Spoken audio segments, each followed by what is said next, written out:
Hi guys, this is Girish. ये कहानी है अमेरिका यूएसए की, स्टेट है फिलाडेल्फिया। 1929 की रात को एक कपल फिलाडेल्फिया में एक होटल में जाकर रूम के लिए सर्च कर रहा था, बट फाइनली उस कपल को कहीं पे भी रूम अवेलेबल नहीं हुआ। तो वो कपल फाइनली एक होटल में पहुंचा।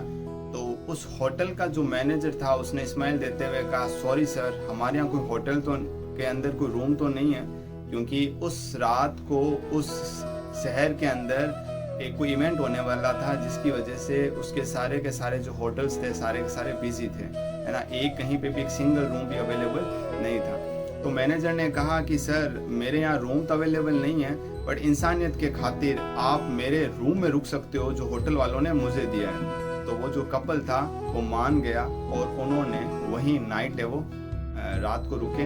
और फाइनली जब सुबह जाने लगे तो उस कपल ने अपना एक कार्ड उनको दिया उस मैनेजर को, और उससे कहा कि बेटा, मेरी दुआ है कि तुम दुनिया के सबसे बड़े होटल के मैनेजर बनो। उसने मुस्कुराते हुए कहा, थैंक यू सर इस गुड विशेष के लिए। और फाइनली वो जो कपल था वो वहाँ से निकल गया। दिन महीने साल बीत गए और कई सालों के बाद में एक दिन उस मैनेजर को न्यूयॉर्क की रिटर्न टिकट आती है और उससे कहा गया आप न्यूयॉर्क आओ। तो मैनेजर न्यूयॉर्क पहुंचता है और जिस होटल से उसको इनविटेशन मिला था उस होटल का नाम था वॉल्ट्रव एस्टोनिया होटल, जो आज भी न्यूयॉर्क के अंदर 5th एवेन्यू के अंदर है।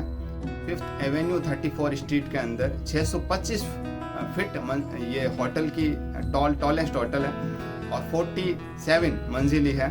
और उस होटल के अंदर मतलब 1931 से लेकर 1963 तक दुनिया का एकमात्र वो इतना लंबा होटल जो था वो होटल था, मतलब इतना नामी होटल था अपने टाइम में। तो उस बंदे को वहाँ का मैनेजर बनाया गया। और जानते हो मैनेजर कैसे बनाया गया? क्योंकि वो जिस कपल को उस बंदे ने अपने यहाँ शरण दी थी ना, वो कपल उस होटल का ऑनर था जिसका नाम था विलियम वॉल्ट्रप। उन्होंने कहा, बेटा आज से तुम इस होटल के मैनेजर हो। और वही जॉर्ज सी बुल्ट उस मैनेजर का नाम था और वही आगे जाके उस होटल का प्रेसिडेंट भी बने थे। तो हमेशा एक बात कही जाती है कि भले ही है ना, जब भी आपको मौका मिले ना कुछ अच्छा करने का तो कर दो, कभी भी आप उससे पीछे मत हटो। और भले ही है वो हमेशा आपको रिवर्स होकर कुछ ना कुछ देकर ही जाएगी लाइफ में। Thank you. अगर आपको मेरी ये कहानी अच्छी लगी हो तो please like, comment and also subscribe my channel.